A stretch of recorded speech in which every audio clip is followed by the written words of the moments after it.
welcome everybody. It is Tuesday, and I don't know why Restream is doing that. So let's get that out of the way. I am your host, Extra Zero, and welcome on into Zero Hour, your weekly source for Transformers news and discussions. We got a really fun show planned for you all tonight. I've got a buddy of mine. We met in person at TFcon. We've got Mr. Razyel Kayne Reviews in the house. How you doing? Doing fantastic. How are you, my friend? I'm doing good, actually. It's honestly, I've been a little down since I was going to left ask. TFcon. Like it's real. It's the con depression. So I've been feeling a little off, but I mean it's November too, so Yeah. there's a lot going around, with Christmas coming up and work and like it's been. I really wish I could go back to TFcon and just stay another weekend there. So. I've been having that same feeling. It's just that was just such a fun weekend, getting everybody together. As Patriot Prime says, and he's right. You get to a certain point where it's cool to go see the toys, but it's much cooler to go and see the people and hang out and have that experience with fellow fans and have that energy all in the same place. Yeah, it's been it's very different. Like for me, it was especially different since I went to TFCon Toronto twice, but by myself. I couldn't go this year because I had a funeral at the same time, but there was an actor there that I did want to get in touch with, Ian James Corlett, who voiced Cheetor. Quick strike. But I couldn't make it, so that's funds became available for me to go to Baltimore. But then even then I couldn't go. I have to say, because now everything's passed and it happened, but Ultra Megatronus, Dark Ravage, and Ken paid for my room. Oh wow, that's very generous. Because I couldn't go. Wow. It was just too expensive for me to get a room. So I fished for a roommate, but even then, like at two people, it was a little too expensive. So the guys got talking and they paid for my room, like my share. So I was really, I guess, humbled, like, cause I don't feel like I deserve that much, And also, I got the Frank Welker, the VIP package and everything, and that was also a gift from Ultra Megatronus. Oh, that's super generous, and it's beyond generous. Yeah. Like I can never repay that. Well, the thing is too, it's just, I was talking to Patriot Prime, like I didn't know that he wasn't able to get the picture with Welker. Like I wish he had told me, and I was like, oh man, had I known you couldn't get in, I would have just had him step in on my picture, because I'm glad I got the opportunity to meet Frank. I'm glad you got the opportunity to meet him. And I mean, Patriot Prime Jason, he still got the autograph, so he still got to meet him. But there's that old saying, don't meet your heroes. But I've been telling everybody that Michael Bell and Frank Welker were such class acts, and I'm so glad that I got the privilege to meet both of them. It's really like I've interviewed 9 of them so far, maybe 10. And are some of the happiest people on earth. And I always go back to Paul Eiding. Yeah. He went through a lot. Like he was in the Glee Club in the Army, and he grew a Glee Club during World War II to be able to, keep morale up. And we went into like a 30-minute discussion of like, how do you deal with, entertaining people that either got shot or will be shot at, within 24 hours of seeing your show.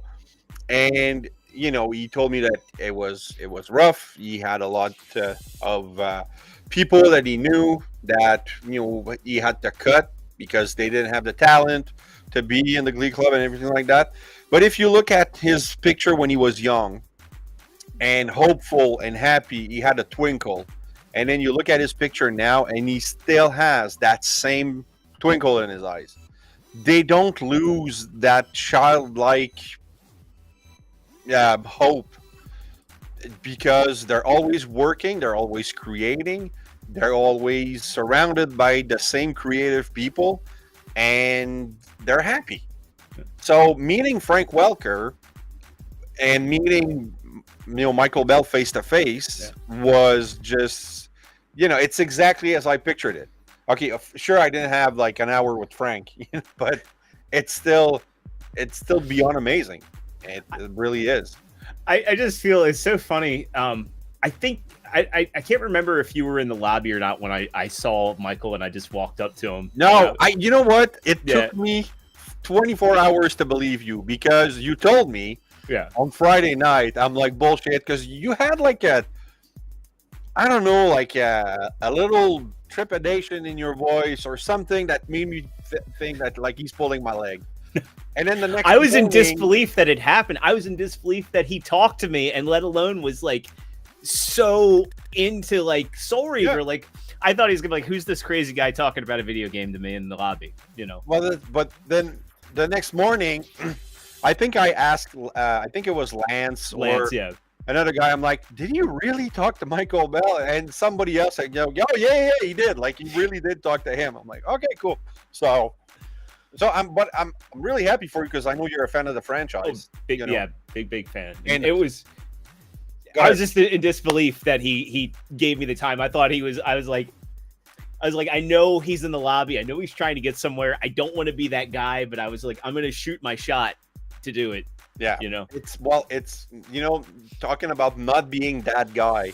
That is something that has terrified me for the past 20, 30 years, because there's a comedian in Quebec called Yvon Deschamps.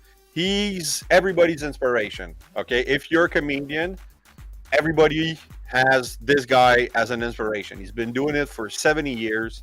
He's retired now, but he did a sketch, like an intro to some comedy show, where he said, I love everybody, but as an anonymous mass, because, and then he did a couple interview where he said people will get really familiar with you and go up to you and ask you about your children and ask you about you don't know these people. So it's weird. So I saw him at a restaurant, and I'm a huge fan. I'm like, don't be that guy. Don't be that guy. And he's just waiting in line with his wife. I'm with a friend and a girlfriend, and we're just, seeing him. And they all know I'm a huge fan. And I'm holding myself on my chair because I'm about to go, and I couldn't do it because I didn't want to be that guy. So you have to have restraint when you. Oh like, God! And he walked right past me, like he almost brushed. And then first thing I did, I go on Facebook when Facebook was still the place to go. Went on Facebook. I'm like, Yvon Deschamps just walk past me, and that was it. Because I didn't want to be, I don't want to be in his next monologue as being an annoying asshole. The guy that bothered his meal. Yeah, exactly. So.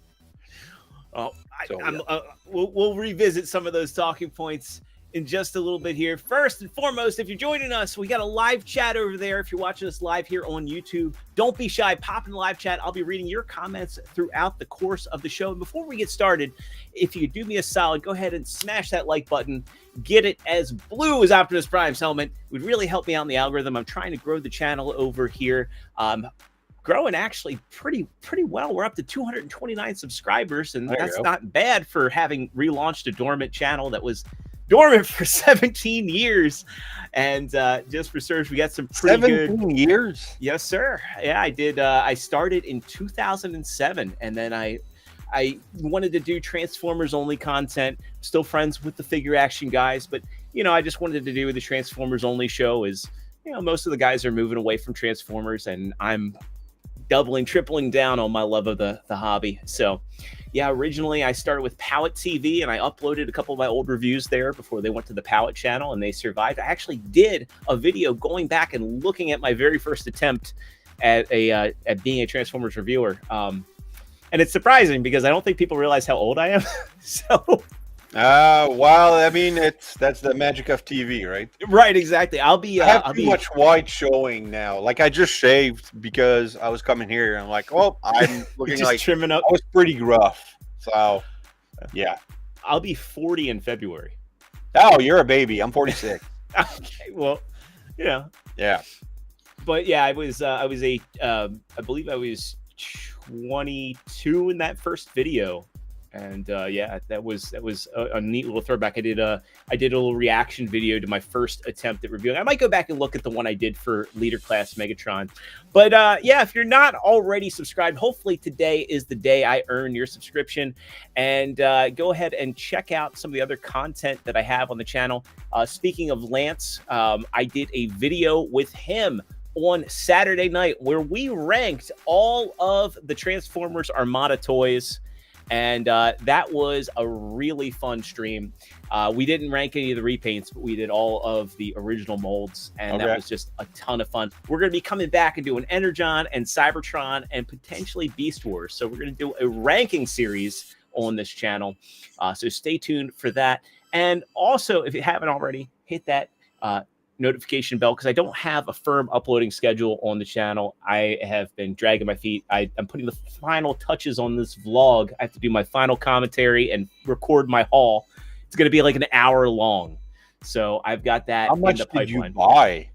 I didn't buy all too much. I got it was mostly the autographs that I got. Right. So I got Mark Watts, I got Michael Charles Hill, I got Doug Parker, Frank Welker, Michael Bell, and yeah, just them. I bought artwork, and then I got the. That's a lot of money right there, though. I mean, yeah, that's one thing. The autograph, you know, like in Canada, it's $50. Yeah, it's also $50 in the US, so that's $70 for me.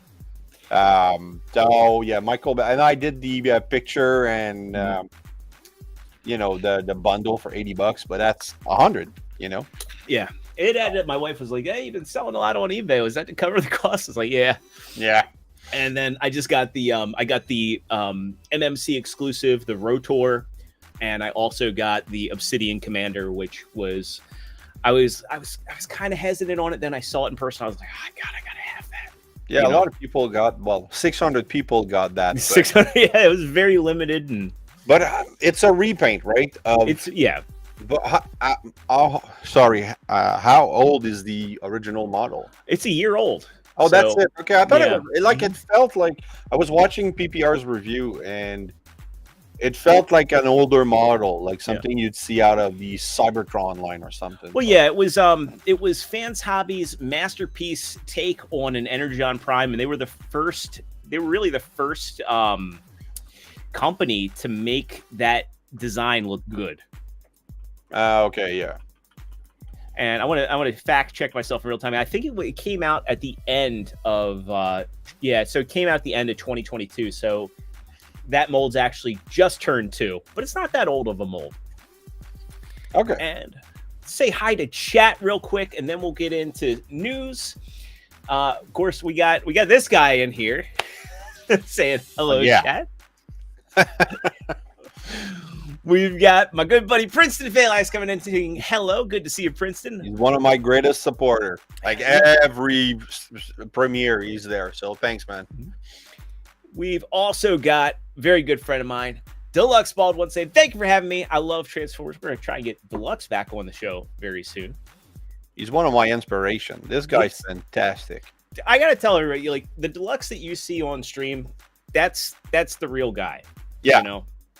You know, it is absolutely a bit shy when you first meet him, but he warms up. And but I had a great weekend with him. Like we had, it's so awesome to call him a friend. Yeah, it's insane. Like to me, that's he's one of the legends.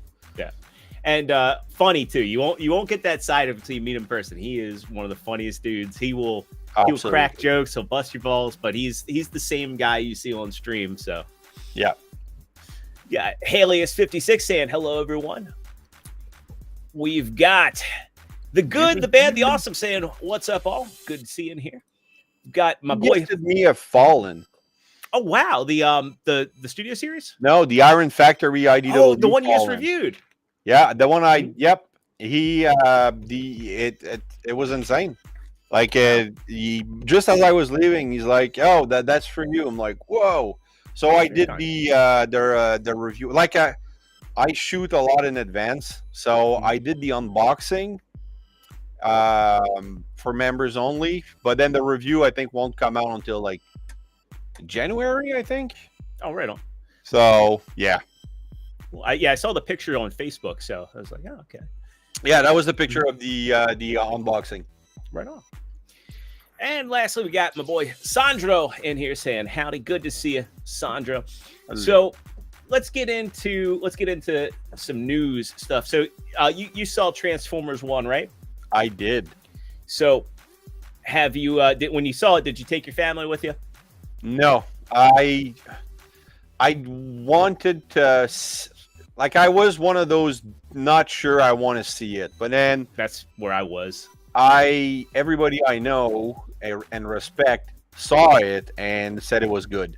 So I was bored. My wife was, I think, coming back from, or she was at my brother-in-law's place, and I just took off at like 10:30 and just went to see the movie at night.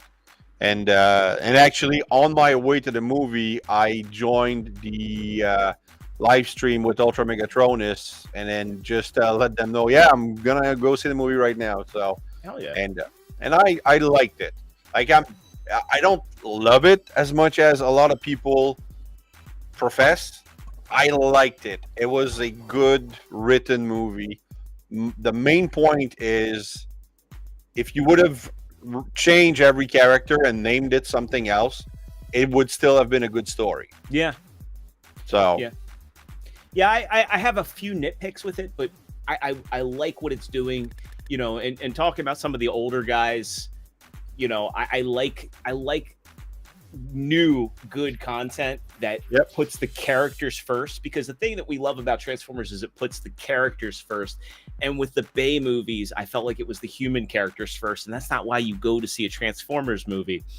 And I shockingly, I wasn't expecting to like either Hemsworth or, you know, Brian Tyree Henry's performances, and I really did. But the movie's now out on Paramount Plus, and it's actually taken the top spot on Paramount Plus's streaming, which is actually pretty awesome. It is good news, and everybody at work says, "Oh," and everybody knows I collect, and they're like, "Oh, you know, there's a new movie." I'm like, "Yeah, go see it," and I'm like, "Bring your kids, bring your family, just make sure you see it." And we just want to get that movie out there, because I'd like to see where, like, if they make a good trilogy, yes, I'd like to see that. Yeah, and it's like all the pieces are there. It's just it needs the viewership for that to happen. Yeah, and but I'm glad to see it finding success on streaming. I do have Paramount Plus. I haven't watched it on Paramount Plus yet, but I'm waiting. I have the 4K Blu-ray ordered, and that's where I'm going to rewatch it when that comes out. And let's go over here to the next one. So you're also a gamer. Did you play the War and Fall of Cybertron games? No, I played the War and Fall of Cybertron. I played those. I didn't play Devastation. And then I just downloaded the Minecraft DLC. Yeah, how is that? It's crap. It's crap. Okay, it was a cool trailer, but it's fun, because I mean, you start off as, you know, Optimus and Megatron are fighting, and then you're, you know, Megatron's weekend, and you're Bumblebee, and you can take him down. But the controls are shit, like not good. Like, I played on Switch. Okay, gotcha. So the controls weren't good. Like, aiming, it's catter. And when you're driving your car, like it bumps and it turns, like it's not smooth. It's an adventure DLC, so you can't mine. You can, like, I thought it was gonna be like just switch everything, and instead of mining ore, you're mining Energon, and then you're mining, and then they're gonna tie it in with the movie. That would have been so good. But it's a G1 game. Yeah. Like, you're on the Ark, you have Wheeljack and Mirage, RC for some reason. No, it's Alita. Yeah, you have RC and Alita 1. Yeah. which were like it looks more like season 1, but there's those characters. But then the gameplay is absolutely terrible. You're fighting the same model of characters every time. They just change color, and then eventually there's a boss fight, and it's just a seeker. It's not even Thundercracker. But then you get the Soundwave, and I couldn't get past Soundwave. I'm like, you know what? Screw this. It's not good enough for me to give it my whole. So, yeah. We got potential good news that, and this is right now just for PC. So Microsoft bought Activision, as everybody knows. Yep. And Activision had the licenses for the publishing licenses for Devastation, Fall of Cybertron, and War for Cybertron. And they have been getting updates. This comes from DPZ Luna, who is running a Transformers Reactivate account primarily. But some info came in, and we don't have anything like a release date, but the fact that they're uploading new screenshots, of course, there's a lot of reactions in here, but they're uploading new screenshots of the game. Now, it doesn't look like there's any graphical updates, but given the fact that they've been putting out toys for all 3 games, I think this is pretty promising. I played Fall, but briefly. Like, I couldn't finish it. So I'd like to give that a shot. And then Devastation, it'd be fun to try that more. Hey, Larkin joined in. Hey, what's up, Larkin? We also got my buddy Adam from the RNG Gaming Podcast saying, leave a like, yours. Thank you, Adam. Good to see you, my friend. And Larkin, always glad to have you in here. So let's run through what's new in the world of official Transformers. Did you see the leak, the newest leak for Age of Primes? The Armada Red Alert. Yeah. Saw that. The clear plastic on top, I hope is just for the model.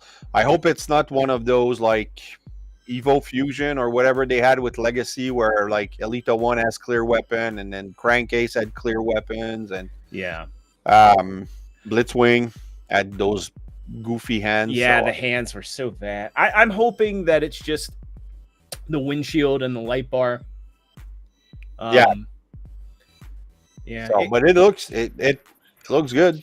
Yeah, and I'm glad to see a new mold, let alone a Voyager size Red Alert, because as much as I like Cybertron Red Alert, he's way too small, and the Skids mold being used way too much. Like I've got Cannonball on the way, but that Skids mold, the Skids and the RC molds just need to be put to pasture. And less exciting, but for those that want them, the Godzilla Synergex series, you can pre-order those on domestic sites if you want. Yeah. It's available at DJC Collectibles if you want to use my discount code for 10% off. So, rumor, and this comes from the Brick Tap group and username Kramer, Soundwave will be getting a Lego Transformer set next year. So that's going to be the 3rd one. Mm-hmm. So I skipped the others. This might be interesting. I hope he comes with cassettes. Yeah, that will definitely make or break it, whether or not he comes with the cassettes. Yeah.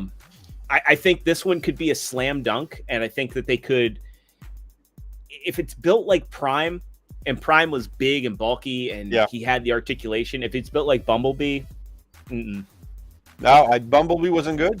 No, Bumblebee lacked the articulation because of how he transforms, and the Bumblebee was also hyper stylized. They made him look more like Evergreen. Now, for me personally, I'm okay just having the Optimus Prime. I'm a Prime collector, and I don't want a Lego collection to get out of hand. However, Soundwave is a cool one. I'm looking forward to seeing what they do with it. If this is true, and a lot of these leaks and rumors tend to be, so it'll be interesting to see. Yep, definitely. This company, YOLO Park, they had a pretty big presence at TFcon. They actually had a table, and they were one of the few places actually running deals. The guy that was running the table tried to get me on this Bumblebee movie Prime that was like huge. He's like, I'll sell it to you at cost, and I'm like, I can't. I have the 3-0 But oh yeah, that's the thing. If I made a post, I'm trying to get those model companies to fight to be the race to be the first to do a Sunstreaker. It's not gonna work, but I would love. Well, I'll go. I think Yellow Park would be the first to do it with their G1 series. Yellow Park, yeah. I'm hoping, but 3-0 already did Sideswipe, which I have. It's amazing. So now I'm really hoping for a Sunstreaker. I did pick up the Nemesis Yellow Park, and it's pretty amazing. So I'd like to see a Sunstreaker from one of those two companies, or even Blockies, because I have the Blockies Sideswipe. So I think 3-0 will do it too with their side swipe. I mean, it's not going to be that difficult. I just hope that it's an extensive enough remold and not just, hey, let's make him yellow and give him a new head. The thing is that if it's just a yellow repaint with a new head, I probably will buy it because I know that's going to be the only thing. But I would be a little disappointed. Yeah, I'd be disappointed too. I mean, especially they can get the repaints they need. They can do Tiger Track. They can do Deep Cover. They can do Red Alert. They can do G2 side swipe out of it. There's a lot they can get out of it. So just give Sunstreaker, his due. Well, that's the thing. Like, I mean, I'm waiting for an Iron Factory Samurai Series Sunstreaker, which has been announced for a year and a half now. We've seen renders, but it's not mailing. It's not coming out. I want Dr. Wu to do one. I want New Age to do one. I want every freaking company to do one. And nothing's coming. So anyway. But this is a massive statue. So Yellow Park does actually pretty like the price of everything's going up. But Yellow Park, there's no price on this. And I'm curious what this is going to sell for. This is not for me because this statue is 86 inches tall. 220 centimeters. This is like 2.2 meters. So that's me. I'm 2.2 meters. Wow. Yeah, that's gonna be like he wants to sell it to you at cost, but that cost is probably. Oh no, this isn't the one he wanted to sell me at cost. If he sold me a life-size Prime at cost, and I'd be like, I'd be like, I'd be in trouble right now having that tall this Prime. But on more affordable things, they also do have their AMK Pro, which is the smaller size. And we get a look at this, a good look at how this kit's going to work. And I was actually very impressed. I was impressed by the pictures. The fact that this has diecast, but this is what impressed me the most. Have you seen this yet? No, I have not. Yeah. This reminds me so much of a master grade Gundam where all the armor is just floating on him. And that's primarily what you're going to be assembling. And just for a $50 model kit that has diecast, this is insane. Yeah. I'm not a huge fan of Baber's design but that for a model kit, it'd be really interesting. Yeah. And these are fun builds. Like, I've been debating just selling off my 3-0 stuff and going Yellow Park just because it's just they're so close and they're a fraction of the price. I would actually probably make money selling off my 3-0 stuff. Save for the MDLX, the hyper stylized stuff. I'm keeping that. But yeah, what Yellow Park's doing is just they are knocking it out of the park, and even articulated fingers on this guy. So this might be something on my Christmas list this year because I have no idea what I want for Christmas. If my wife's watching. Yeah, say that's funny. Since I started collecting, I don't think there's a birthday, a Father's Day, or a Christmas that I didn't know exactly what I was getting. And yes, it kind of ruins the fun for me not getting a surprise. But I'm a good actor when it comes to making feel people good. the reason I give gift to people is because I want them to react the way I react when I get a gift, right? Yeah. And I react because I know how I feel when I give somebody a gift and they don't react as strongly as I think they should. I'm a little disappointed. I'm like, ah, man, I missed the mark. They don't like it, or they like it but barely, or. But because my oldest is in cahoots with me, like a friend wants to buy me a gift, they're gonna call him. He calls me, so what do you want? I'm like this or that, depending on the budget the person is willing to spend. And then, so I know in advance everything I've been getting for the past 5 years. But every time, everybody's like, "Wow, I nailed it!" Like he really likes that because I want them to feel. And nobody watches a lot of my stuff anyway. Like my father-in-law is not gonna watch my videos and stuff like that. So I don't mind sharing that here. And it's important to me that the person that gives me something feels great. Yeah.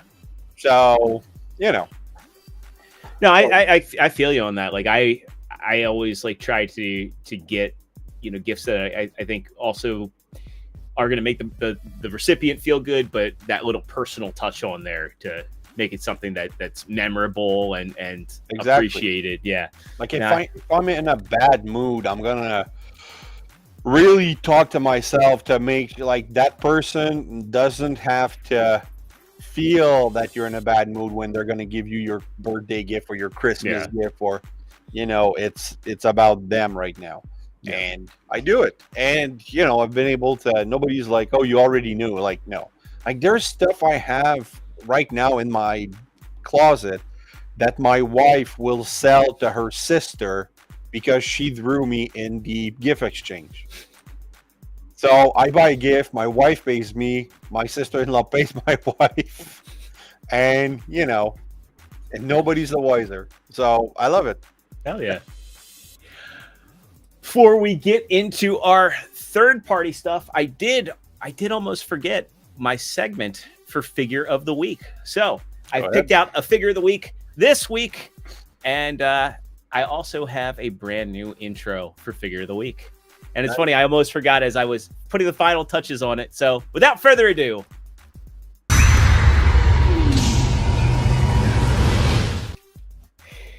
there you go. There you go. And of course, it's playing on loop. Restream. How could you?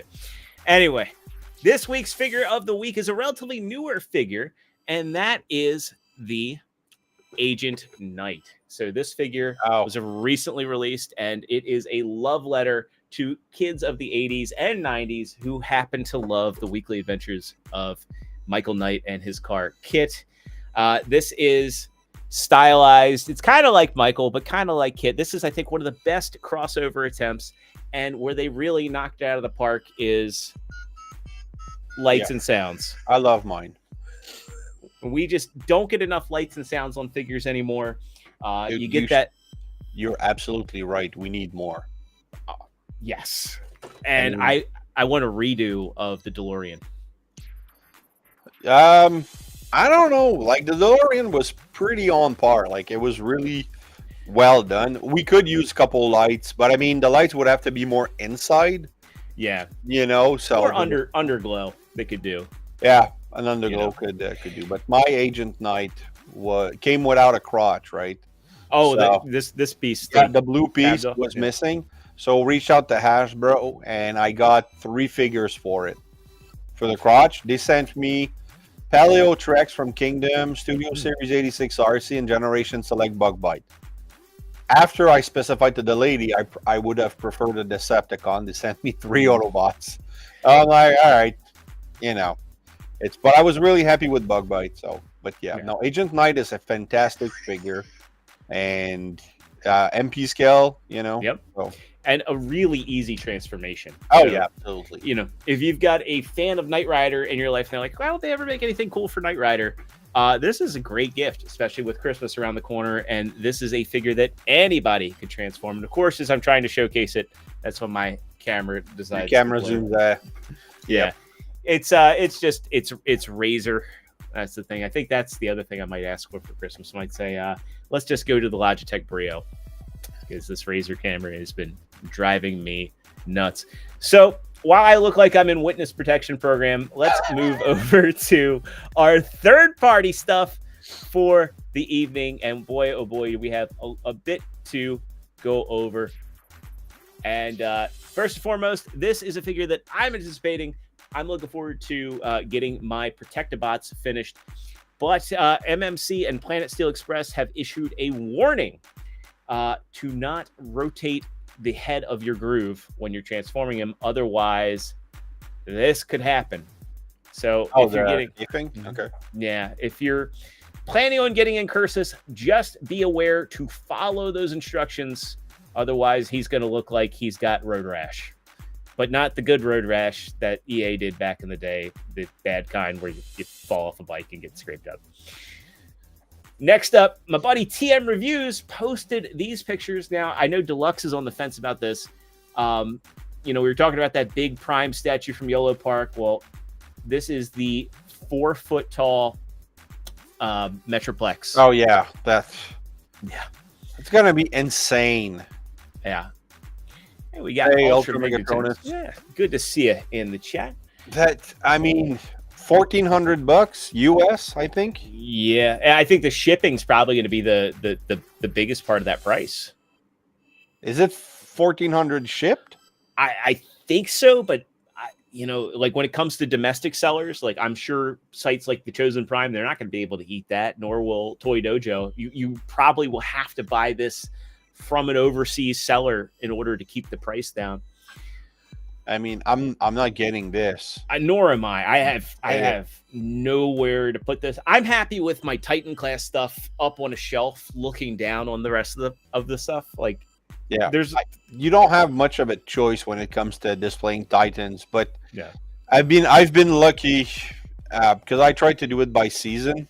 Like, so I really want to keep like season 2 Titans with the season 2 bots. So far, I've been lucky, but if I get more than what I have right now, yeah. You're a dream sequence. That's it. There you go. You're back. There, it's back. Yeah, divorce class. That's divorce awesome. class is right. I just think it's like such a fever dream that this is real, that a company's actually making it. It's cool that they're making it. I wish I had the space and the funds, but I can't believe it's real. Yeah, it's going to be the biggest trend. And the fact that it's going to transform, that's the crazy part. Like, it's not just going to be a robot. Like, I mean, they say that you can transform that. So yeah. I would just keep it in the shower cap on and holding the brush. I have room here. Trust me, if I could get one of those, I'd have room. Next up, DNA Designs showed off their Vector Prime upgrade kit, and some people are excited for this. I'm not so much. I think that there's some things that are disappointing about this kit. So there he is stock, and there he is overlooking all the replacement parts. I think the ship mode's very successful, but I don't know about the wings, and I also don't like the fact that they didn't do anything with the shins, nor does he get his Minicon partner. Okay, yeah. No, you need the Minicon. And I don't know. I think that they could have. I don't do a lot of upgrade kits. Like I have I'm stupid. I bought for my son. I bought the 6 Legacy Dinobots. I got the Toy Hacks decals. I made the video, and then I got the DNA design kit. And he doesn't actually like the DNA design kit, but it's his figure, so it's in my desk drawer. So that's $50 down the drain. Yeah. The only DNA kit I have is the one for the Studio Series Devastator, the Bayverse Devastator. Okay. It does make the combined mode look better, and also it was super silly because it comes with the wrecking balls. Right. Which was, see, that's the kind of stuff I didn't like from the Bayverse. Yeah. Now, one thing I will say is DNA has been receptive to early, like, again, everything here is a prototype. Final product may vary. they could come back and do safeguard. They could come back and fix the shins and say, hey, here's a bonus piece. Yeah. But yeah. I think it's one of the rare company that actually does listen to what people say. It's a good thing that they do. I like that. I did want to pick up their Jetwing Prime kit at TFcon, but that was something I couldn't get just because it sold out before I even had the opportunity. Okay. But we'll see if anything changes in the coming weeks. But this one, for now, I'm okay with the stock Vector Prime as it stands. Hey, Wookie, good to see you in here, my friend. Next up, we get a look at Dreamstar Toys. They're doing that big, super stylized Devastator, but I know a lot of people who will be excited about this. Just a quick tease that, yes, he can be Prowvastator. So for those that do MP scaled IDW, there you go. Okay, I did not read IDW. It's hit and miss. I think the early stuff was very good, and then it kind of falls off after Lost Light. That's my personal take on it, but you're better off with the Skybound stuff and the Skybound stuff. Yeah, I do all the trade paperback, like the 6-issue compilation. That's what I like. Yeah, so I'm doing just right now Void Rivals and Transformers. So, and I think the volume 2 is coming out this November. Yeah, it comes out. But, I think next week is when it's supposed to ship for me. So I'm looking forward to getting that. And then after that, the volume 3 for Void Rivals pre-ordered, I think today from Amazon.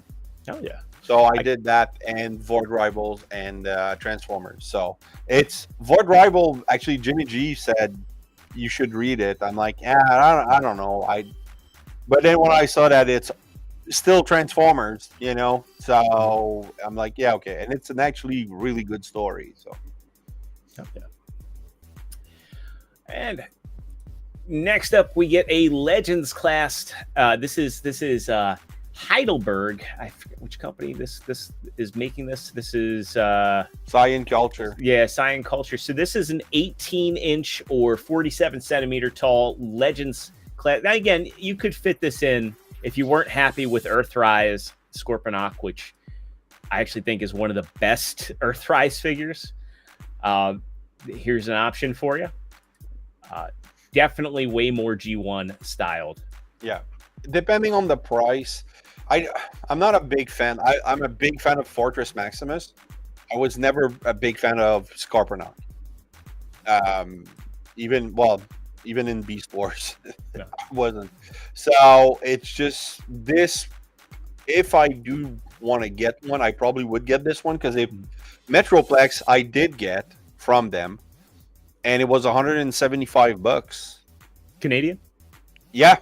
So that's pretty good. And that was shipped. Wow. From Magic Square. So I'm like, oh, okay, at that price, yeah, sure, I'll get it. So if this one is at the same price, I probably would pick that up instead of because I can pre-order the Earthrise right now. It's available, but $275 for something I don't really care for. I don't know. Yeah, if this one's more appealing and it's going to scale with the Metroplex that you have, which is more in line with G1 styling. Yeah. I also like how much you get with this set. Yeah. You're getting effects pieces. You're getting his gun, which you're getting his Zarek? Oh. Yeah, you're getting not Zarek. I forget what his name is. That's Rotishi or not Black Rorichi, but I know like it's the great one that transforms into a sword. Yeah, someone in the chat will correct this here. Well, look there. No, go back. Right there on top. That's Zarek. I know, like on the gray on the chest above the head. That's a Zarek. I'm thinking. You can't really zoom in, but yeah. It's probably the head of. Yeah, that's Zarek. That's the head of.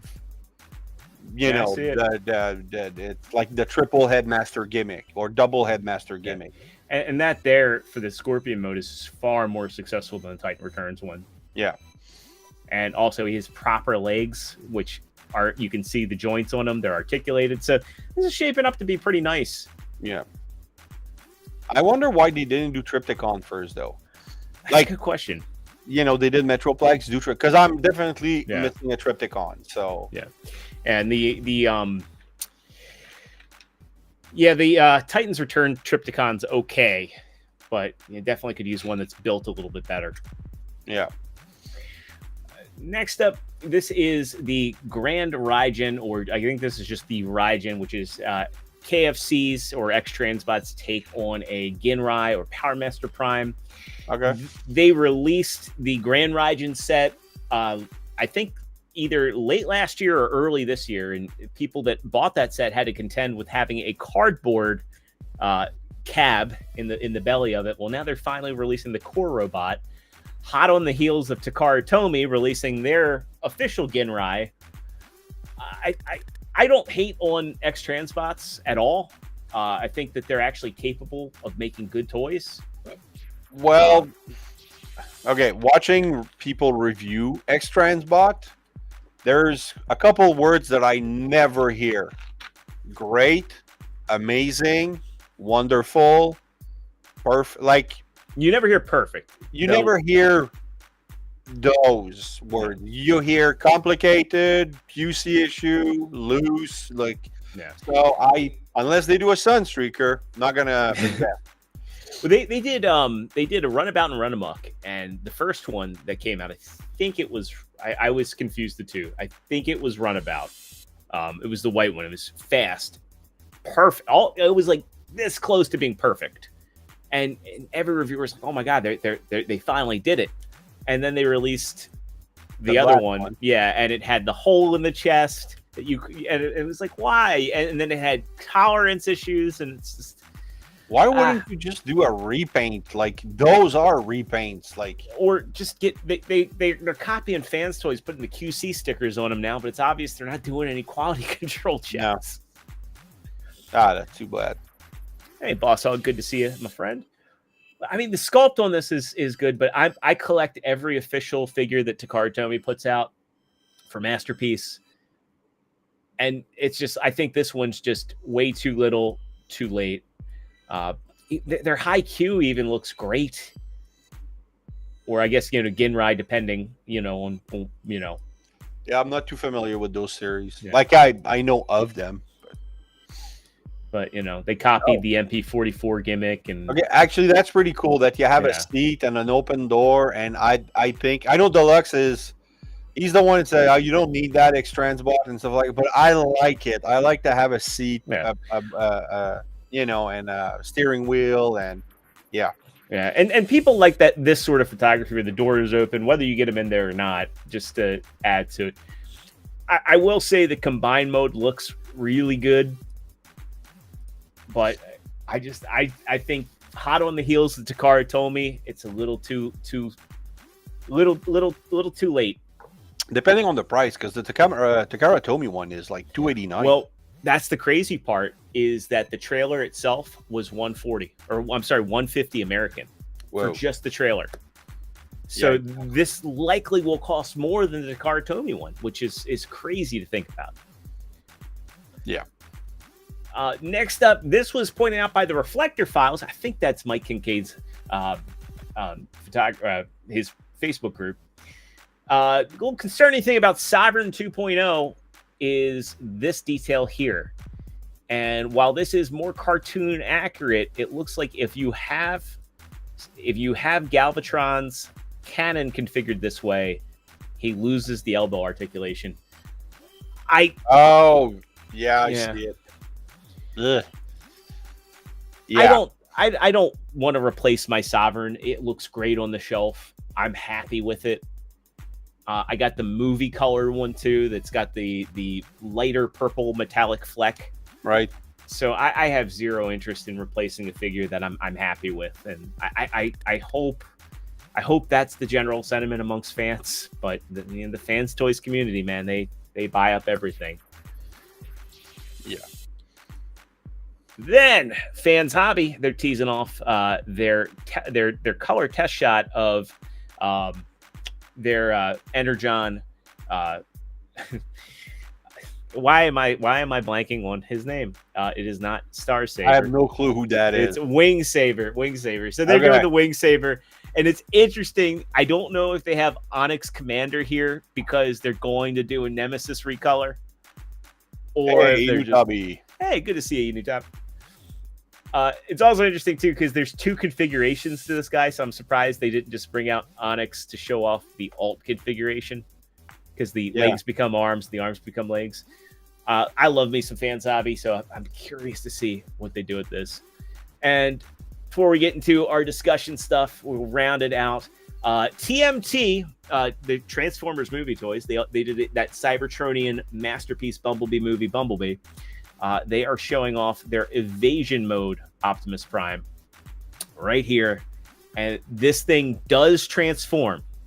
What? This is a transforming figure. I don't know how it's going to do it, but this is a transforming figure, and this is going to transform into the snub-nosed cab from Age of Extinction. Imagine doing stop motion with that. Like, just trying to transform it on screen, and oh my god.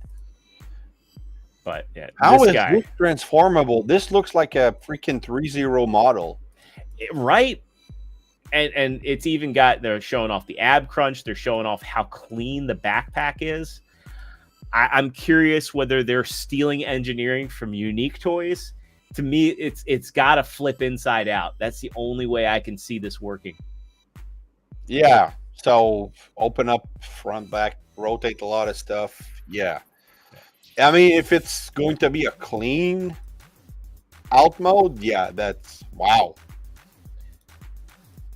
I'm actually okay. I hope Deluxe gets it, and then do the transformation for us. If he bought Mudflap and he's buying skids, I'm sure he'll be showcasing this one.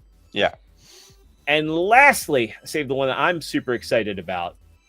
So this is from Robot Toys, a company that this is their first offering. So I'm hoping this is good, and this is a figure I've been wanting for such a long time because I love Beast Wars, and me too. Okay, go ahead. I don't think this character got enough love in the show. I mean, he didn't get enough to do, and just as he's turning into a transmetal, he falls into the lava. Yeah. But this is their Lord Venatagon, which is their take on a masterpiece scale Beast Wars Scriptnock. He comes with the Cyber Bee with an LED in it that can connect to Primal, which is awesome. And I'm going to open this in a new tab here. This guy is looking sick. Hold on.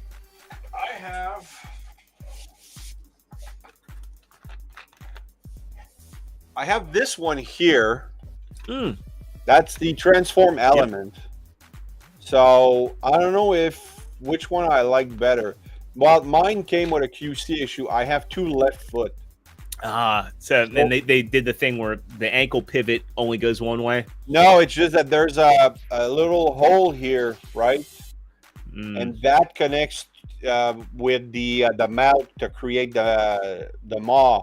So, but because it's on the wrong side, I cannot do the proper beast mode. I reached out to Transform Element and got nothing back from them. I've never been able to get in touch with that company. And, no, there's a lot of third parties that just don't have any contact info. So I tried. I think I bought this on AliExpress and I reached out to them. So they gave me half price back, but they couldn't send me an extra foot or get the vendor to contact me that stinks. This guy looks like he's going to be a smaller masterpiece at least. Are you collecting the masterpiece scale Beast Wars? No, mainline. I'm a mainline guy. This one is more of a legend one because I really hated the Kingdom mold. Yeah, the Kingdom one it needed to be what we call a Voyager Plus, where he's a small character, but he needed the extra parts and engineering because the way that the legs work, Well, he looked nothing like the character. Like you look at it and it doesn't feel like the character. So. Yeah, his torso is too short. So, yeah. This looks promising. It does. Only thing I'm seeing that's a little bit of a concern, and I'm hoping this is just kind of a prototype, is it doesn't look like there's any kind of posability or joints that are visible in the tail.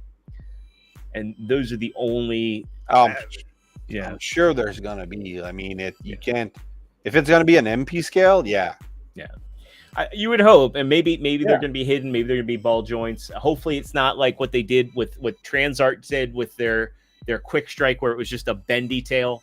Hopefully, it's not a piece of rubber with a wire in it, because you know, that's a little concerning. But still, this is shaping up and looking good. I can't wait to see what they do with this, and hopefully, it's good, because Pterosaur and Scorponok. I got the Metagate Pterosaur. I love that figure. It'd be nice to round out my Predacons, and maybe get somebody to do an Inferno, or just upscale the Kingdom Inferno, because that would work fine for Masterpiece. Right, it's a good figure. Mm-hmm. I'm only missing a Cheetor to do my let's say season 1, because I didn't like the season 1 mold. I want a Transmetal 2 Cheetor. So I'm hoping to have that in mainline eventually with Hasbro. Yeah, it'd be nice if Transarts took their stuff. You know, right now we have Magic Square upscaling their stuff to Masterpiece.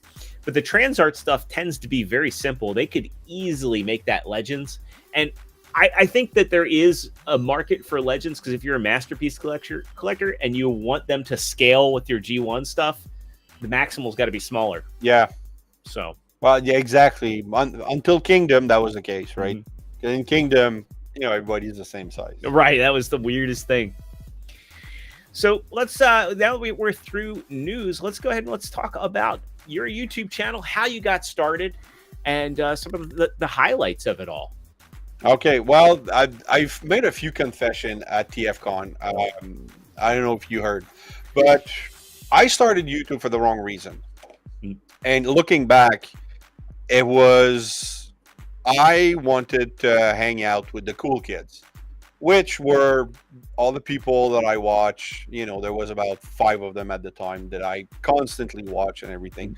So you watch them, you chat with them, you build an idea in your head that if you start doing what the cool kids are doing, the cool kids are just going to bring you in, right? That's how a 6-year-old would think. That's how a 12-year-old would think. Kids, oh, well, they smoke. I'm going to start smoking. They're going to bring me in. It doesn't work that way. And even when you're 40 years old and you think you've matured and you're past beyond those stupid preconception, that was my thinking. I'm like, oh, I'm going to do YouTube, and, but I did want to make good YouTube. And I'm not saying I did at the beginning, but I wanted to do something different so that I could have like my niche. So I focused on voice acting, which was great, because it's good for repeat views. It's good for just my knowledge base. And like I really did, especially doing the G1 actors, finding out everything else they did in that era. That was fantastic. Like, that's how I discovered that Michael Bell was doing Razyel. That's how I discovered that, Peter Cullen was Eeyore, or, stuff like that. It just Carr. Yeah, exactly. Yeah. So it's just so fun to dig into that. But eventually I did. And really it started like when Kato, I was just commenting on his I didn't start for the money, although it's cool to have a few bucks. Well, Princeton, he's always got to bust everybody's chops. Oh yeah, and that's what we appreciate him for. So I did the I wanted to be professional, so I ordered a microphone, not a camera, but like a stand, a ring light, a bunch of stuff, and I did my voice actor stuff. And I was chatting with Kato, and he said, I said, I'm thinking of doing YouTube. And he said, well, if you do start YouTube, let me know and I'll watch it. So that kind of just tipped me over. So I started doing it. But I have to say, for the first year, I got bitter because the cool kids weren't inviting me to be part of their streams, and because to me that was like, I'm doing the voice acting stuff. Kingdom came out. Everybody was complaining in Siege and Earthrise about the voice acting. So here I am showing you good voice acting. So when Kingdom came out, I figured I'd be invited on a stream to do, talk about voice acting, and that didn't happen. So it took me a long time, and I'm I say that with shame. It took me a while to accept that I had to do it for myself, and that these guys didn't need me. They did their own thing, and they grew their fan base, and they already have all of their contacts and everything that they want. So I just started really to do it after a year, just to do it for me, have fun. And I love editing. I like doing the research. These days I do more tour reviews than voice acting stuff. But you got some big voice actors on your channel. I mean, you got Neil Ross, you got John Machida Jr., you got David Kay, you got Richard Newman. Not too many people get to interview Richard Newman, from what I understand. He was a hard one to get, but I don't know how I got lucky with him. I think I just sent him an email. Like, I found a website, because that's the thing. Back in the 90s or late 90s, everybody had their own website. Yeah. So, but most of these people, they still have their own website, and they don't monitor it. They don't check it. And those who still use their website, most of them removed contact information. You have like a little about section. You have, if you want to see their demo reel, or if you want to contact them for a job, they have that. But just for fan interaction, most of them don't have it. So I wasn't planning on interviewing voice actor. I just really wanted to keep doing the voice actor spotlight. But when John Machida Jr. commented on his spotlight, he commented that after it was nice after 40 years that somebody finally got the story right. So that was the biggest compliment at the time for me. Like, it's like, wow, everything I've been doing means something. Like, it's justified now because I did good. So we got talking, and I invited him for an interview. It took a long time because he was busy and taking care of elderly friend. Yeah. And so eventually it happened, and then I got a little more gutsy, sent a couple email. Neil Ross was fantastic to chat with, very serious during He's got a lot of good stories too. Yeah, he does. Like it, and I forgot to ask him to do the Scatman story. That's a great one. Yeah. Oh God, I love that story. Yeah. You're back. Yeah, we know you're. Yeah. So it's just I forgot, because I try to keep it under an hour. I don't want to take too much of their time. But it's Michael Bell. I reached through his website, and Gary Chalk. I sent him the spotlight, thinking he's gonna watch it and let me know if he liked it or not. But he replied, "When do you want to do it?" So I'm like, oh, he thinks sure. Next week? Yeah, okay. Yeah, boom. So you're like, I will gladly take the opportunity. I met him briefly at the first TFcon Baltimore. And Lance and I were just riding the escalator, and he and Venus Terzo came down, and he's just such a regular guy. Oh yeah, So he's there's a grandpa feel to him, and he's just gonna talk to you and be very friendly. And it was a great time talking, with him. My favorite of all time is, until I die, it's gonna be Paul Eiding. Yeah.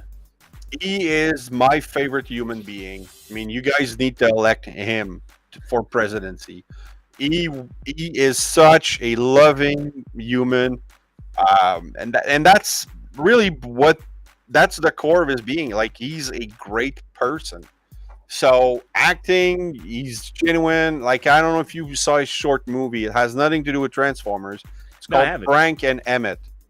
Okay, I have to check that out. It's on his YouTube channel, Paul Eiding, and it's so touching. Basically, it's a story of a puppeteer who does show with a puppet, like a Muppet, and he's about to pass away, and he's breaking the news to his puppet. And it's, tears are gonna fly off. Like it's really a good thing. So it was great to go from the spotlight to tour reviews, toy hacks reviews, live stream, then the interviews, and but now I'm just I'm not tapped out for the voice acting, but I have a lot going on. Like my son is older now, requires more attention. He's more active. He wants to do more stuff.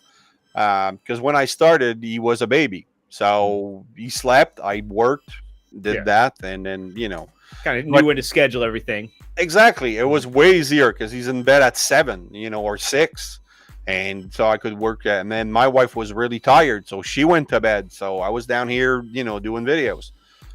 So now when I do a spotlight, I have to book time. I have to say, all right, you're going to your sister for the weekend. I'm going to work on this actor. I'm going to do this. So I don't do them as often as I'd like to.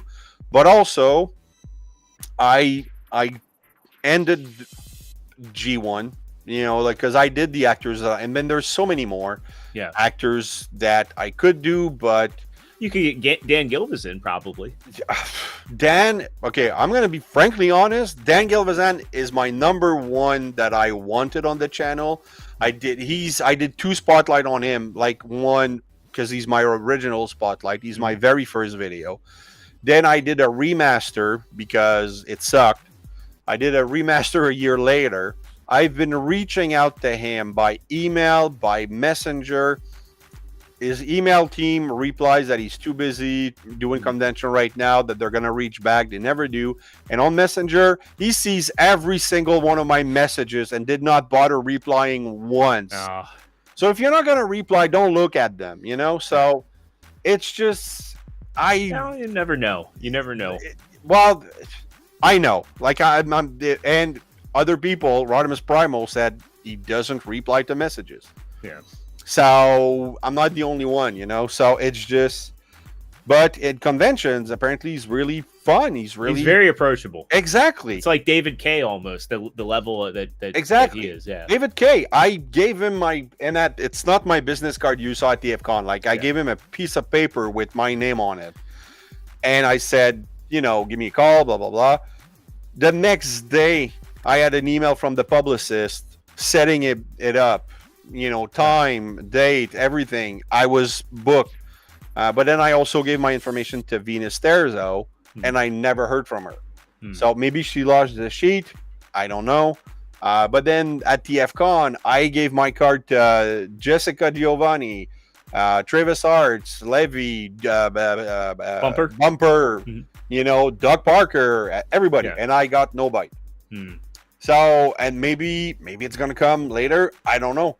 Yeah. So right now I have a prospect, not a prospect, but I'm really busy these days, so it's hard to get the time. But there's Melanie Britt who did She-Ra, and I kind of want to talk to her. So that'd be cool. I'm gonna try to get her, and that's the thing now. Like I think I'm just gonna have, if I want to do interviews, because I have to say now I like doing interviews because at my level of expertise, I'm actually good at them. Because I don't ask, and that's my selling pitch. Ask Dark Ravage, Michael, because he was with me when I was doing that, because, we're just on the showroom, and he's like, wow, you really have your sales pitch down. I'm like, yeah, because the selling point is when I tell them, I'm not going to ask you the dumb question you're being asked here. I'm not going to ask you to do monkey tricks. I'm not going to ask you if your character would order a cheeseburger at a drive-thru. How would that sound like? I don't do those. I want to know about the art. I want to know about you. And that's when I see their eyes, light up a little bit like, oh, okay. And then I always mention something about their other non-Transformers work so that they know that I'm serious. And I know somebody you could definitely get too. Okay. John Bailey. Which one is that? Sorry. So he was Epic voice guy, but he was in the Bumblebee movie. He did the voice of Shockwave and Soundwave. He's one of the sub voices for Peter Cullen, right? So when Peter Cullen can't do something, John will oftentimes come in and do the Optimus Prime work. He's also, so I've actually interviewed John. Okay. And he was very easy. So Matt, who I was on Figure Action. Let me write down his name. Okay. I'll look him up. John. Yep. Jon and then Bailey. Very, very nice and personable dude. I think you guys would hit it off great. Bailey, B-A-E? Bailey. Okay, B-A-I, Bailey. And then if you do Epic voice guy, that's how a lot of people know him. Okay. Yeah, sure. They love the pizza topping question. Just kidding. Yeah. Yeah, that's how you should end every interview. Pineapple, does it belong? Yeah. I don't have I have a catchphrase at the end, but I don't have it like a question. Because depending on who it is, like Richard Newman, which was apparently hard to get. But I have never seen a theater play in my life. Never seen one. And I spoke for 45 minutes with him about theater. Just because he was that interesting. And I was that interested in what he thought, what he did, and how he became. So we just talked about theater for 45 minutes and then 15 minutes about Transformers and other stuff. So, but it's cool to have that insight into those actors that you wouldn't expect, Yeah. It really, like with David Kay, we talk more about projects, work, and stuff like that. Like, because I interviewed him twice, and now if I still do interviews next year, it's already agreed that I can reach out to him for a third interview, because we go over his projects and what he does. But the first interview was extremely messy because the technology on this side wasn't working. So I had to live stream. I had to stream a Zoom meeting with him and his publicist. So you have me and him, and my microphone is next to my speaker so that the people can hear what he's saying. It was extremely. You had to improvise. I'm like, okay, people can hear him, so move the mic. So, and it worked, and we had a good chat, and he was talking to me about how he found it hard to go to conventions when he's going to meet a Make-A-Wish kid who spent all his wish and his money to meet him. That's hard for him. He's like, you're my hero. And the guy's Special Olympic weightlifting champion. And that's a strength that most of people don't have, have that disability and train that hard. And then he wants David Kay to sign something. To him, that was hard, So that's the kind of stuff I want to get that. I'm not doing a podcast. I'm not doing I watch Michael Rosenbaum, Inside of You podcast. Love that guy. He did Lex Luthor in Smallville. Yeah. And he was also the Flash in the Justice League cartoon. Exactly. So I might actually do a spotlight on him at some point. But it's because I have to say now I look at the popularity a bit because I do want views. Like if I'm going to spend 60 hours doing a video, I want some return. Yeah. And there's some actors like I did Keith David. Oh, fantastic actor, yeah. Fantastic voice actor, great musician, great singer, great. I got shit views for it. No. And it really pissed me off because I intertwined a lot of street fighting from They Live. I love that movie. Who doesn't love that movie? When he's fighting Piper. Yeah. It was such the best street fight in Hollywood. Cinema history. Yeah, it was freaking amazing. So, and I love gargoyles, and actually, anyway, there's a Goliath right there, and that's my only NECA gargoyle. Oh wow! Because in Canada we can't afford them; they don't ship to Canada. Yeah, they're pricey here. They're close to $40 a piece right now. They're about 45 here. I mean, I can get them on Amazon now, but I'm respecting my wife. Same boat. Same Yeah. boat. It's like I'm having to downsize. but if I branch out too much, yeah, no, we had to have that talk about getting stuff out of the garage. I was like, yeah, if I can't have it on display, it's not worth having, and that's a fair point too. Oh, so, that's if I don't have room, or if I think, oh, I'm gonna put that in a bin, that's it. It's gone. I'm selling it. If it's not on the shelf, it's not worth keeping. Yeah. So one quick question too: when you do your interviews, how do you structure them? When are you going in and kind of tailoring the questions per the actor, or do you have a bullet point of things that you like to ask everybody that comes on? I tailor them to the actor. So, like Paul Eiding, I was like obsessed with the idea of the Glee Club, the military side of, like, he was saving people's lives, but sometimes he had to cut them because a lot of people tried to, not go to combat by doing the Glee Club.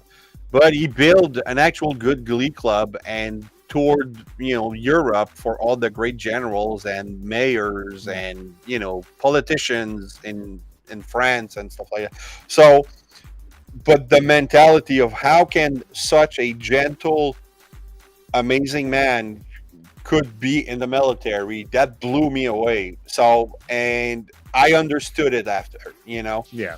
So I tailor my question, like, Gary Chalk, I talked about the fact that he was able to tailor Optimus Primal to be a father figure and had a different, and I never noticed it until he said it in another interview, and I wanted to, because I do a lot of research going, okay, he did an interview here, listen here, put it in my spotlight, but then it stays and I want to know more. Yeah. And it's just doing the tailoring to able to get, I want them to believe and tell me that they had a good time and that I wasn't just, asking the same stupid questions. Because honestly, that's why I don't go to panels anymore. Because I cringe every time. Like, I went to Greg Berger in TFcon Toronto, and the people are asking the dumbest question. I like the Welker panel, the way that was structured, though. Yes, because they filtered the questions. Yes. And because I'm like, probably, but, I have to say the Welker panel was really short. It was 15 minutes late, and it ended at 6:40 instead of 7. Yeah. So I'm like, okay, so I'm glad I didn't pay for it, but it was at least did. I'm like, man, you bought 2 tickets for this, and you have like barely half an hour. So that, I thought that was cheap on part of the TFcon. I mean, they could have extended another 15 minutes, just finish the hour, and get more people to ask questions. But I think they do it that quickly so that everybody is left wanting more, and that nobody has the time to ask a dumb question. Yeah, I agree. What's Megatron's favorite detergent? Like, we don't care. I don't care anyway. The process and all. It was a short panel, but it was very substantive, and I appreciated that. It was a great panel. I am glad I didn't pay the for the Ultra VIP. I just got the VIP, the checkered, Oh yeah, you had the, we had the Ultra VIP with the purple or the orange show band, and yeah. Oh yeah. So on the front of reviews, I guess we'll move from the interviews to the reviews. What's your process for reviewing? Are you mentioned you had inspirations on YouTube. Who was your biggest inspiration when it came to doing the reviews? So YouTube in general was Rodimus Primal. He opened the door to, hey, it's okay to be 40 and collect stuff. Mm-hmm. It's okay to love what you love, and really make me realize that if this stuff makes me happy, why would I not want it? Then after that, he was on a stream with Kato and Patriot Prime, and Kato said that his favorite character was Sunstreaker. So I checked out his channel, liked it, liked him, and started. I went back and watched every single one of his videos, and he was really grateful for that. We didn't know each other that much, but by commenting on every video and him replying, we grew to, know each other a little bit. So he was a great an inspiration for that. Patriot Prime is probably okay, not to insult anybody, but there's the comparison between Superman and Spider-Man, right? Mm-hmm. Great heroes, they both have their strength, but people back then looked up to Superman, but everybody relates to Spider-Man. So I think people will look up to Patriot Prime, but then will relate to Kato and Deluxe because they're more Patriot, like Jason has awesome charisma. He has the style and his reviews are spot on. He has like that presence. He's got that institutional G1 knowledge too. Exactly. So, and then it's really, it's the same format. He changes it, adapts it as he goes. But it's really like, And now he's got that country song I can't get out of my head. I know, that's friggin' song. I don't like country, but I don't like country have either. That song in my head all the time. So, but then watching Kato and Deluxe, which Deluxe I love his stuff. I love his reviews. His pictures are amazing. Everything he does, I watch. So these are the three that I constantly watch everything. And but I kind of relate to Kato because Kato really, it's I did the video where me and Patriot Prime look alike. Yeah, but Kato and me are up here. We love the same stuff. Kato's great people. He is, and his favorite character is Sunstreaker. So is mine. He loves Gargoyle. So do I. He loves X-Men. So do I. His favorite X-Men story is Executioner song. So am I. Like, it's just we got to know each other, and like, dude, we love the same stuff. Did we become best friends? And then he says that I mentioned I wanted the crossover a crossover figure. I'd like the Supernatural Impala that they have in the show. And then he replies, I'm a massive Supernatural fan. I'm like, dude, it's my favorite show. So I relate to Kato. I, love what he does. And so these are the three inspiration. Eventually, Bert the Stormtrooper, got to know him a little bit. So he's fun. Then there's a bunch of other people that I watch. There's unfortunately a lot of people I don't watch because I don't have the time.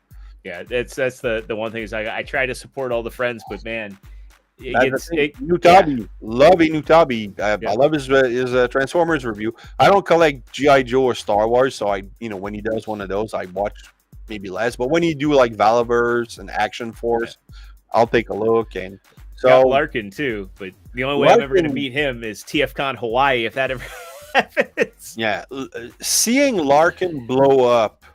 I don't know if you were on YouTube or watching him. He went from 10,000 subscriber to 100,000 in a year and a half, maybe less. And it's just to me at first I was like, what does he do that's different than the others? And there really wasn't. It's just the tone of his voice, and I think the fact that he did a lot of short at some point that really helped him. But he blew up. He's at over 150 right now, I think. And well deserved. Larkin's one of the most generous people I've ever known. I know in the community. I commented that I couldn't order from his Etsy store because of the shipping. Because Etsy doesn't like Canada. A $6 upgrade for the Rhinox gun from Kingdom, $6 US, cost me $13 shipping. So I'm like, I'm not buying it. So he's on a stream. Or I'm on a stream and he's in the chat and I mention it to him. He just popped you in and sent it to me. Yeah. I ordered parts from him once and he threw in all kinds of bonuses. So I was like, oh crap. So on the Figure Action channel, I did showcases of those. I got to order more stuff. I really want to order the display bases for the Arc and the Nemesis, not the Derail. But No, but those are good. Like Larkin does good stuff. Fire Talks. I bought Target Optimus Prime just so I could support Fire Talks with his Isle Roller kit. Yeah. His swords for Grimlock.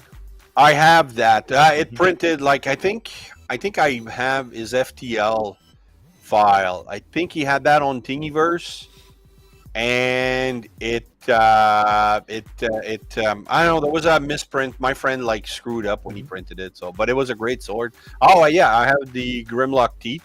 Yeah, and those are good too. So you don't have to take the head apart. And he was. Yeah, you just flip it in. Boom. That denture. Yeah. So yeah. And yes, Lance, we met at. He's a tall guy, Lance. He's a very, very tall. I've known Lance for. Oh God, I want to say we've known each other for 20 years about now. So met on message boards, and then I met him in person for the first time in 2017. So it was great having him. Wow, that's there's a lot of good relationship that online. That it's funny, when you chat up with a girl online, you're never sure what's gonna happen. But if one of your bros from online says, "Hey, I'm gonna be in your area, let's meet up," it's gonna be great. That was the only thing I was sad about is I didn't get to show Deluxe my new house. So if TFcon Baltimore ever happens again, I'm like, come on in, stay with me. So I guess we've run a little bit past that hour mark, but it's been an awesome conversation. I want to ask you one more before we close out. Sure. And this is the classic Deluxe chat question, but where do you want to see your channel head in 2025? I've reached my goal. Like, really, honestly, I wanted to reach 1,000. Right now, I'm just waiting to get that watch hour mark to have, full monetization with the commercials and the publicity and stuff. But I don't have a next goal.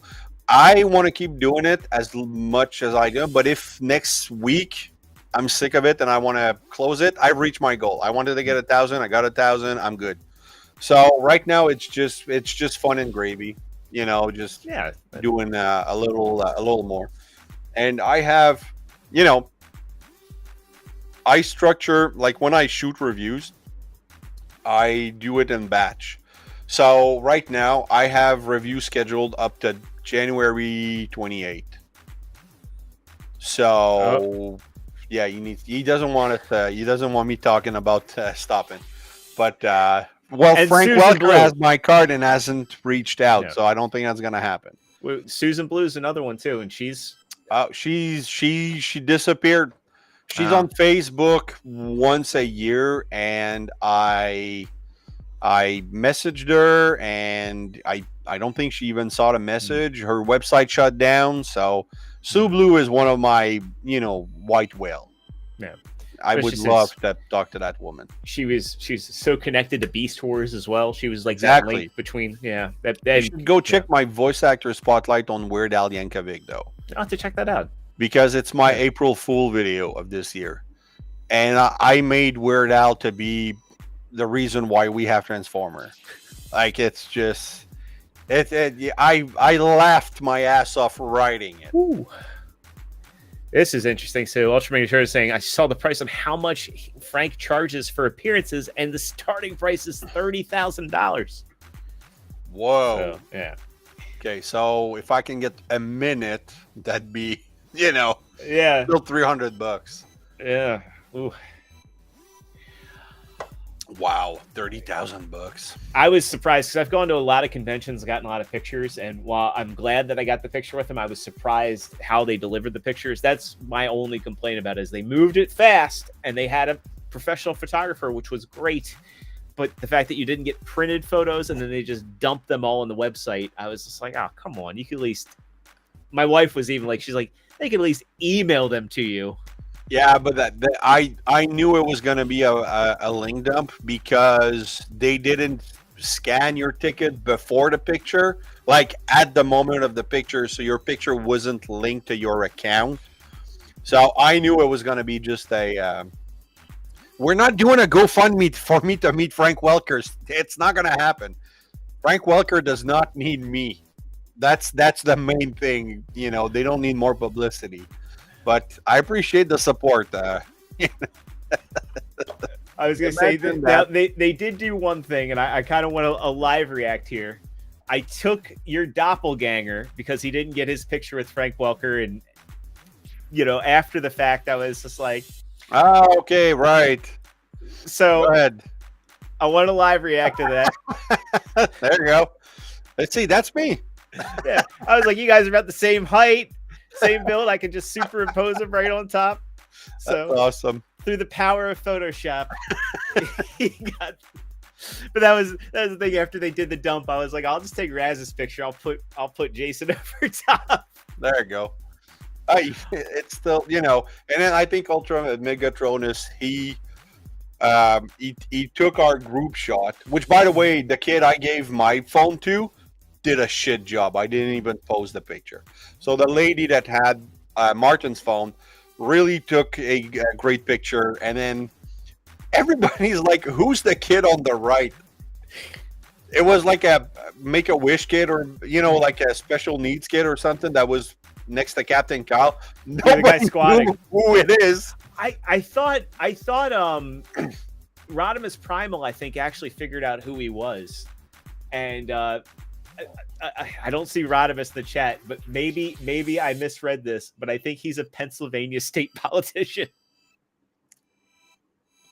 No, I will fact check that. I'll reach out to Rodimus. That'd be weird. Yeah, but he was somebody. He did? was somebody. Okay. Yeah. I mean, I don't want to he looked like a special needs person. I know, and I was surprised to find out that when we found out because we were just calling him the squatter. Yeah. Okay. Exactly. We're talking about the same guy. And then, so Ultra Megatronus, I know, cropped him out and added Frank Welker to our group picture. Yeah, I saw that one. I saw that on the Facebook group. But I'll just see where I can find it. When I do find it, I'll send it to you. But a politician. Yeah, I think that's what Rodimus found out, that he was like some state politician. Yeah, senators can collect things too. You're right, Lance. Yeah, but just the way he's posed, he looks. Yeah, like exactly. He's got it's like a really terrible pose. He's prairie dogging. He's got his masterpiece Megatron down there. That was cool to meet Captain Kyle as well. Yeah, I've seen him host panels with actually Venus Terzo a while back, and he helped me with my thumbnails. He reached out to me, telling me, look, this is not working. You need to change your thumbnails. Here's what I think you should do, and I did, and it worked, and I was able to thank him at TFcon. So yeah, I was right there when you thanked him. Yeah. Okay, so we're all it's hard. Is it a fuzz to you, TFcon? Just so much was going on. Exactly. And this was a convention where I wasn't just in the dealer room the whole time. I was going from person to person and trying to get in and maximize panels and maximize time with people. So yeah, it was so eventful, but over before we knew it. Yeah, well, yeah, and then I had to drive the 9 hours back in. It was it didn't feel long. Going didn't feel long at all. And I thought coming back was gonna feel like an eternity, but it didn't. Yeah, it was. And actually, I leave the convention at 1 after the YouTuber panel. And I don't know how long Ultra Megatronus leaves after me, but he caught up to me on the I-81, passed me, came back, honked me, and then took off again. And then by the time I wasn't even home, heck, I wasn't even in Canada yet, and he was on the live stream showing his haul and talking about his experience. I'm like, what the hell? That was so cool. So yeah, this is the final fond memory. He's the last one I saw from the convention.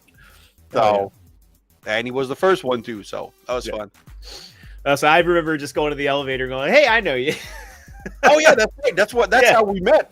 Yeah, and it's have you noticed meeting someone out of context? It's not like you're never 100% sure. I understand now when actors say, "Oh, I'm always mistaken for." Mark Wahlberg will be mistaken for Matt Damon and stuff like that. I'm like, And I'm like, how can you not recognize them? But then when I saw you in the elevator, I'm like, you're extra zero, Yep. right? And it was just like out of context. It like it's hard to recognize people. So Yeah. but that was fun. I still remember it was 2017 was where I met Deluxe the first time, because I was making memes of for Shattered Cast back in the day when he was on it. And so Lance actually was like, hey, you want to go up to one of the parties? They were having a room party, and that's where I met Deluxe. And I remember I was like, yeah, I'm the guy that makes the memes. He goes, oh man, shut up. And then we got to talking from there. The perfect meeting with Deluxe. Shut up, man. Yeah. So awesome. Well, Raz, it's been an absolute pleasure getting to hang out with you. Thanks. We've gone a bit over. I did put your info in the link in the description below. So if anybody watching is interested in checking out Raz's channel or following him on his socials, that's there in the link below. For your channel, do you have anything coming up that you want to promote to let everybody know about? Promote. I think my next review is this guy here. Or no, it's actually, I don't know. I have a lot of toy reviews and toy hacks and stuff like that coming out. But I do know that like I have 3-0 Sideswipe. I have the Yellow Park Nemesis Prime, Bug Bite for Generation Select, and a couple other things. But not much. I'm way overdue for my 1K celebration stream because I do want to do a giveaway, but I'm waiting to have a little more funds to be able to do a giveaway. Because the way I do it is I go on my sponsor website and I say, all right, you can order anything under that price. And then I ship it through DJC Collectibles to the person so that I don't have to worry about tracking and everything because DJC does the whole thing. So awesome. Oh yeah. Cool. And yes, Lance, you did introduce me to Deluxe. We went up to that one party, and you're like, "Hey, it's Deluxe," and I was like, "Oh, hey," and that's how it happened. It was very uneventful, but that was back when Lance used to have a thing called Chillin' with Krillin. He took the SH Figuarts Krillin all over the place and took photos before Krillin turned into Woody from Toy Story with the "I don't want to play with you anymore," and Lance now has Astrobots. Okay. That's his villain story. All right. Well, again, thank you so much for coming on tonight. It's an absolute pleasure. I'd love to have you back on in the future if you're interested in coming on. I've got more stuff we can discuss for sure. With that, thanks to everybody in the chat for tuning in. If you haven't already, please consider smashing that like button to help me out in the algorithm. And hopefully I've earned your subscription. And if you do subscribe, ring that notification bell. With that, I will see you all on the next episode. I'll probably have the vlog up soon. I know I'm dragging my feet, but I'll probably have the vlog up before then. But otherwise, I will see you here live next Tuesday at 9 Eastern. And with that, I'll bid everybody a farewell, and I hope you have a great rest of your week.